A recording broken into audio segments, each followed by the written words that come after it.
Too much fun. Welcome to Jazz Piano Skills. I'm Dr. Bob Lawrence. It's time to discover, learn, and play jazz piano.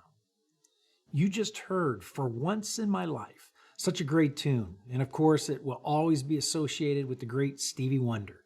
However, he did not write that tune.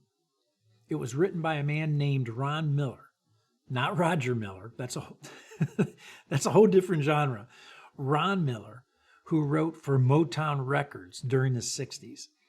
Anyway, I hope you enjoyed my funky little rendition of that classic. As you know, I like to begin my podcast each week by doing a little playing, and I do so for several reasons. Number one, I want you to know that I can actually play. That's kind of important. And number two, I was always inspired when my teachers would play, never leaving a lesson without them playing something to motivate me. So I hope my playing inspires and motivates you too. And number three, I want to introduce and demonstrate various styles and genres of jazz. It's such a diverse art form, and I want to try to magnify that fact as much as possible. Before jumping into this week's lesson, I want to remind you that there is a supplemental educational guide available for this podcast. I developed one for each of my podcast lessons because many of you, as am I, are visual learners. The supplemental educational guides musically notate the jazz piano skill being explored in the podcast in all 12 keys. The supplemental guides are definitely a great resource to add to your jazz piano educational materials. The supplemental guides can be easily downloaded from jazzpianoskills.com. Once you're on the site, click on the podcast link in the menu bar that runs across the top of the page, and you will then see all of the Jazz Piano Skill podcast episodes, along with the download links for each of the supplemental guides. I'll provide you with some more information at the end of this podcast. I have a big announcement this week, huge. I am so pumped and excited to let you know that now available at jazzpianoskills.com is a very cool Jazz Piano Skills forum. I have created a dedicated forum for each of the podcast episodes and for each one of my jazz piano courses, Jazz Piano Skills courses. This is a fantastic way for all of us to interact and engage with one another. I want to encourage all of you to register, to join, and begin engaging with one another. I have said this many times, that my educational days at the University of North Texas were fantastic. The jazz program is absolutely second to none. It is simply the best in the world. I learned so much from the faculty, the courses, the amazing ensembles, but I learned even more in the hallways. In other words, the time spent interacting with all of my jazz buddies and discussing the art form, sharing with one another perplexing questions, and of course insightful answers, was simply priceless, simply invaluable. So join the Jazz Piano Skills Forum and experience a dedicated community of people wanting to discover, learn, and play jazz piano. Go to jazzpianoskills.com, click on the forums link in the menu bar that runs across the top of the page, and you will be taken to the Jazz Piano Skills forums. I'm looking forward to interacting with each of you and getting to know you. If you have not checked out my Jazz Piano Skills courses, I want to encourage you to take a few minutes to do so as well. My JPS courses provide you with exceptional educational content in a learning environment that is aesthetically pleasing and instinctually very easy to use. They move you beyond academic theory and towards the practical application and mastery of essential jazz piano skills needed for performance. My courses are designed using a self-paced format that provides you with a thorough and comprehensive exploration of a specific professional jazz piano skill in all 12 keys and for all 5 primary sounds: major, dominant, minor, half diminished, and diminished. Again, visit jazzpianoskills.com, click on the courses link in the menu bar that runs across the top of the page, and then you will be able to check out the entire curriculum. I'll provide you with some more info at the end of this podcast as well. Finally, I want to stress, as always, that regardless of where you are in your jazz journey, a beginner, an intermediate player, advanced player, a professional player, you will find this podcast, this lesson, to be beneficial. So here we go. Sit back, relax, turn on your ears, and get ready to discover, learn, and play Triads, Part 1. In this lesson, you are going to discover major and minor triads. You are going to learn how to begin practicing these important shapes and sounds. And you will play major and minor triads harmonically and melodically in root and inverted positions. Fundamentals. How incredibly important, and yet how incredibly ignored. In fact, there's not a single discipline, at least not a single discipline that I am aware of, music, art, athletics, math, debate, philosophy, research, and on, that does not require a command of the fundamentals in order to achieve and sustain success. In music, you cannot get much more fundamental than triads, especially the major and minor triads, which are my focus today. Why the desire, the rush, to move past triads and on to what we believe is the good stuff? I can guarantee you right now, many folks have turned off this podcast and have gone on to other things because they already have made the assessment in their minds that major and minor triads, that's way too elementary for me. Well, we could spend an entire day discussing various reasons why we tend to think like that. And of course, there are many reasons, but it comes down to this. We all want to speed up the learning process. Number one, we all want to speed up the learning process. Number two, we all like to lean towards the path of least resistance and are looking for that magical shortcut, which of course doesn't exist. And deep down, you know that. We all know that. The shortcut doesn't exist.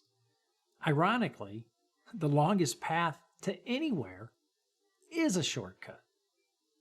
Number three, we all fall into the trap of equating initial or introductory information as being elementary.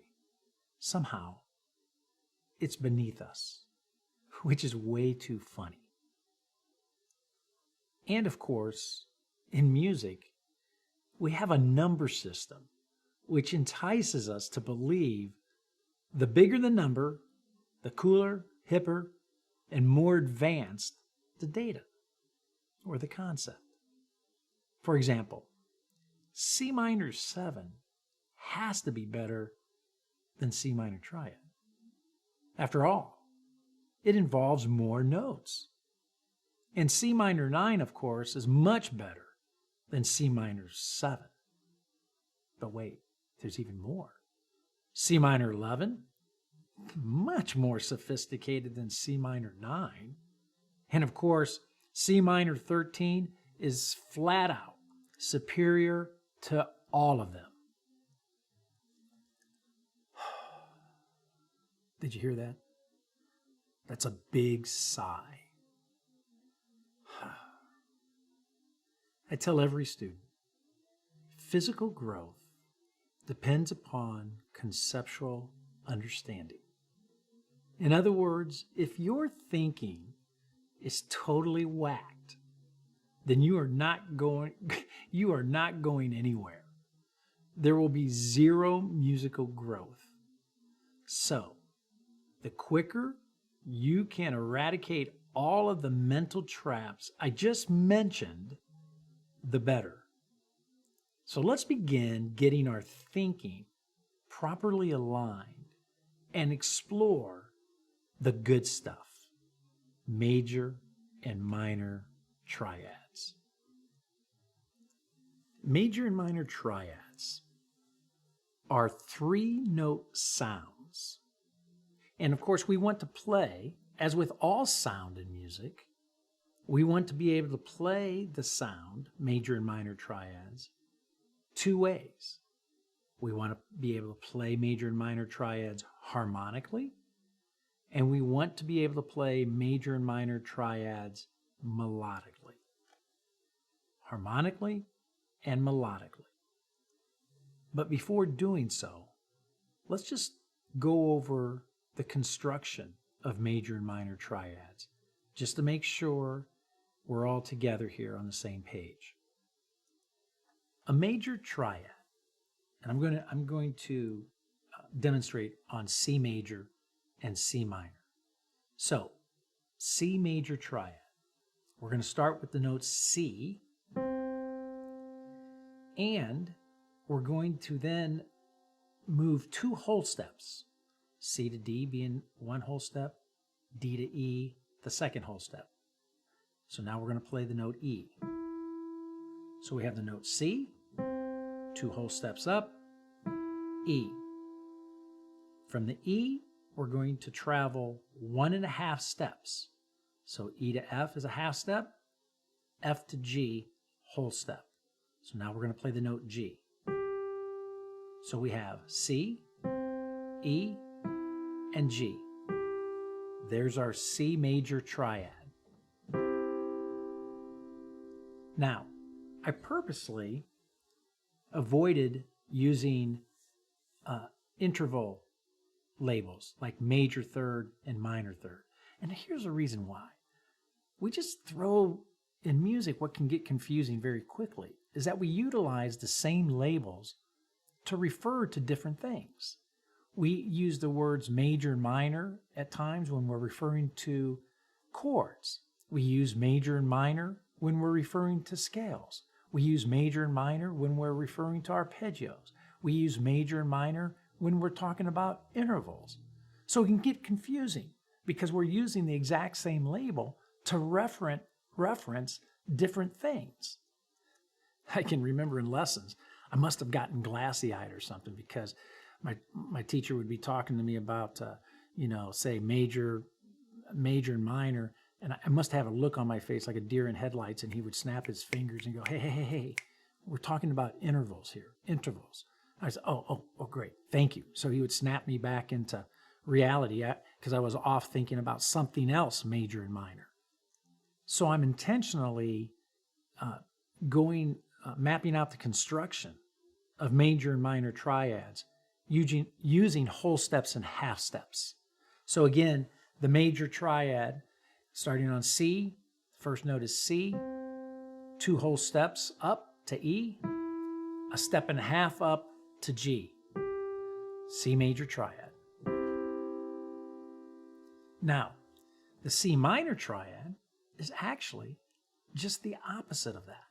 We start on the note C, we go 1.5 steps up, which is going to take us to the note E flat, and then we're going to go 2 whole steps up to the note G. So we get C, E flat, and G, C minor triad. Beautiful, right? So there's our 2 sounds, C major triad, C minor triad. Now that you know the formula for constructing major triads and minor triads, part of your work this week is to do some more paper practice and to map out all 12 major and minor triads. Starting on each note, apply the formula and construct your major and minor triads. So even though I am modeling and demonstrating how to begin practicing major and minor triads today using C major and C minor, the very process that I'm using today, I want you to apply to all 12 major and minor triads. So if you're not sure of each major and minor triad, the spelling of each major and minor triad, spend the time doing the paper practice. The payoff will be enormous. Likewise, I just want to mention that not only constructing each major and minor triad starting on the root, but construct each major and minor triad starting on the third and starting on the fifth. So we want to be able to see this, each sound, each shape from various perspectives. You'll see you're going to need to be able to do that, because that's how I'm going to demonstrate practicing each major and minor triad harmonically and melodically, using not just root position, but first and second inversion as well. But before I jump in and begin making music and playing for you and demonstrating how to practice your major and minor triads, I just want to remind you that we do not practice exercises like they're exercises. I am going to practice my major and minor triads in the most musical way I possibly can. Again, I want to practice like I want to play. Likewise, I am going to be paying close attention to the details, to my musical abs, to my articulation, to my balance, to my sound. And again, articulation, I have to play in such a way that it sounds like jazz. I'm going to share with you a very intimate story. I remember when I auditioned at the University of North Texas for the jazz program. And I went into my audition, and Dan Hurley was the jazz piano faculty member at that time. Dan is a dear friend, great musician, great teacher. Have learned so much from him.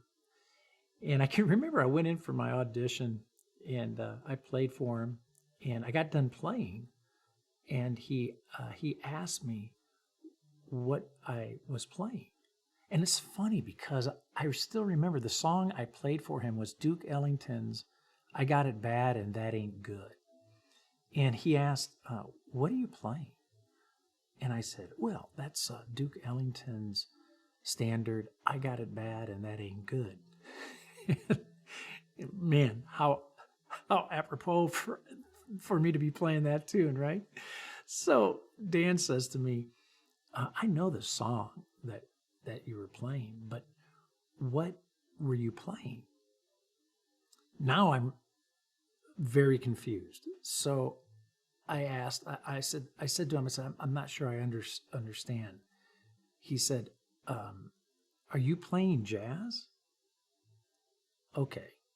Now I remember my heart sank right down into my shoes because the answer to that question was yes. I thought, yes, I'm playing jazz. And Dan said, in as gentle a way as you possibly can, he said, because that wasn't jazz. I'm not sure what you were playing, but jazz has already been invented. So I'm not sure what you're playing, but we're going to need to work on that. So it was depressing. That day was very depressing, but it was actually the best day in my musical life. It really kind of shook me up, kind of snapped me into reality. And I realized at that time I needed to actually start really paying attention to articulation, how I was playing, how the notes, the 12 notes of music, those are not jazz notes. Those are not classical notes. Those aren't rock and roll notes. Those aren't country notes, right? It's how we articulate those notes that determine whether or not we're playing this genre or that genre. And up until that time, I guess I was just simply flat out not giving the proper due attention to articulation.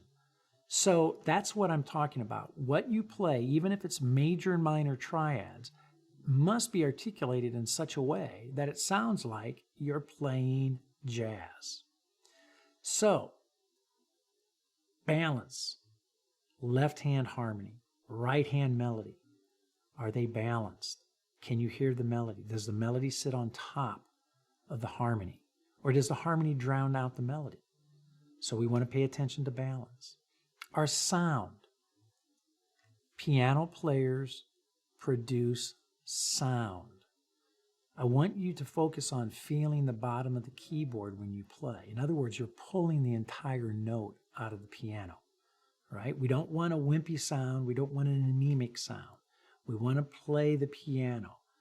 Again, another wonderful teacher of mine, classical pianist from Russia that was on faculty at the University of North Texas, Nina Lelchuk, tremendous teacher, tremendous musician. She was very big on producing a strong, solid sound out of the instrument, feeling the bottom of the keys, the key bed when you played. So I want you to focus on that as well. No wimpy, no anemic sound. So when I play these major and minor triads, I am going to be working not just on solidifying my understanding of the shapes and sounds of C major and C minor. I'm actually going to be working on my musical abs as well, my articulation, my balance, my sound. And as I always stress, I'm going to stay focused. I'm actually going to practice the major and minor triad. I'm not going to go off on a wild goose chase playing a whole bunch of other things when I'm trying to focus and solidify and learn my major and minor triad shapes. I mention this because it happens all of the time. Students will start practicing a specific skill. They get 10 seconds into it, if that, and then they're off to the races doing something completely different again. Zero in, right? Laser pinpoint accuracy and focus. We're going to be practicing major and minor triads only. So let's start with the C major triad. And I'm going to play it first harmonically. So you're going to hear me play it in root position. You're going to hear me play it in first inversion with the C on top. And then you're going to hear me play it in second inversion with the note C in the middle. And then I'll return to root position again up on top. All right, so I'm going to go through this cycle where I'm going. Right? So I'm moving those shapes, those harmonic shapes, up and down the piano. And when you listen to this demonstration, notice that in the beginning, a lot of space between the shapes, between root position and first inversion and second inversion. I leave space because I'm assessing. I'm digesting the sound. I'm digesting it conceptually. I'm digesting it visually. And I'm digesting it orally, right? With my mind, with my hands, and with my ears. All three have to be engaged, and all three have to be in sync. So I'm leaving this space in between at first because I'm assessing everything, my sound, my abs, you got it, right? And then you'll notice that I start shortening up the space, okay? And what I'm doing by doing that is proving that I've developed a comfort. I'm comfortable moving through these shapes at a faster clip, okay? So it's only going to be a couple minutes, maybe a minute and a half demonstration. Of course, when I would actually be practicing this for real, I would be spending a much longer time with each section, meaning longer spaces in between, and then shortening them up and spending longer time with that drill as well. So, okay, here we go. C major triad harmonically. Here we go.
Nice.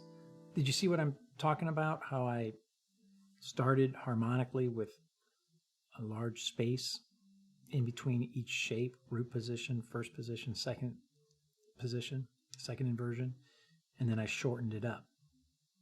So when you're practicing this, I encourage you to do it the same way.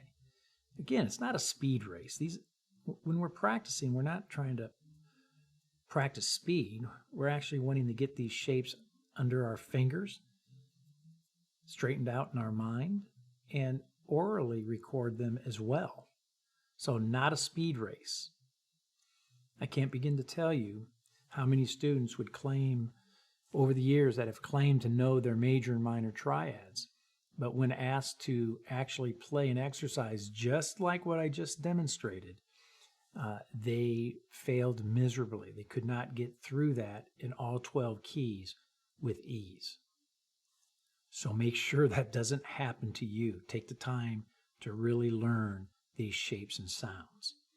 So now, let's do C major triad melodically. So I'm going to go through the exact same process, right, that I just did harmonically, except I'm going to play it melodically. And with playing it melodically, I have to pay really close attention again to my articulation. I want my phrases to sound like jazz phrases, okay?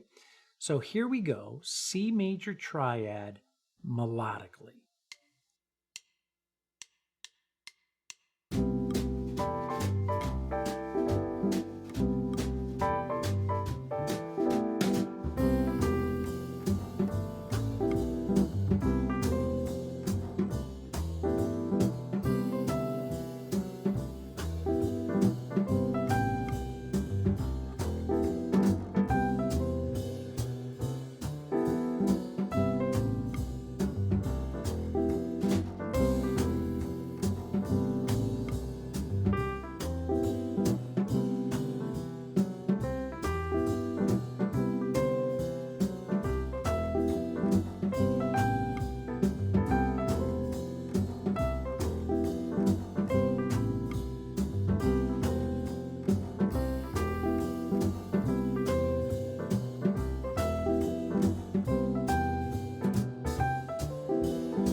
Okay, maybe it's me, but I love practicing like that. I love doing this.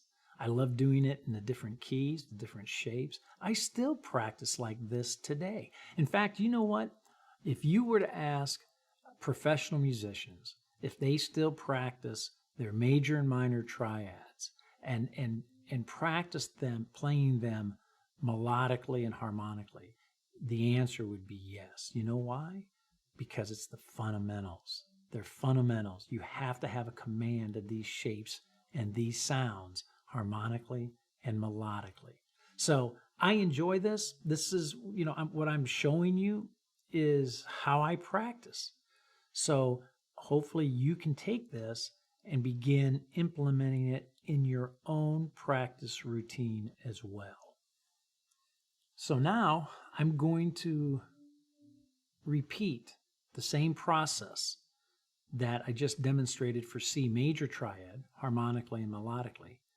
I'm going to do the exact same for C minor. So here we go. C minor triad harmonically. Same process. Here we go.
Nice. I'm playing, by the way, the tempo is 140 that I played for the major triads, major triad harmonically and melodically. And it's 140 again that I'm using for C minor triad harmonically and melodically. You do not need to play at 140. You can start at 80. You could start at 100, 110, 120. All right. Always start at a tempo that's comfortable, that's relaxed. So you're not wrestling with the instrument and trying to play the exercise. So again, I'm playing at 140. Please make it any tempo that you need to in order to make it a comfortable process initially for you. Okay? Now let's play C minor triad melodically. So again, I'm going to use the exact same process that I did for the C major triad melodically. I'm going to pay careful attention to my articulation and my phrases. Again, I want my line to sound like a jazz line. I want it to sound like I'm improvising. So here we go. C minor triad melodically.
there you have it.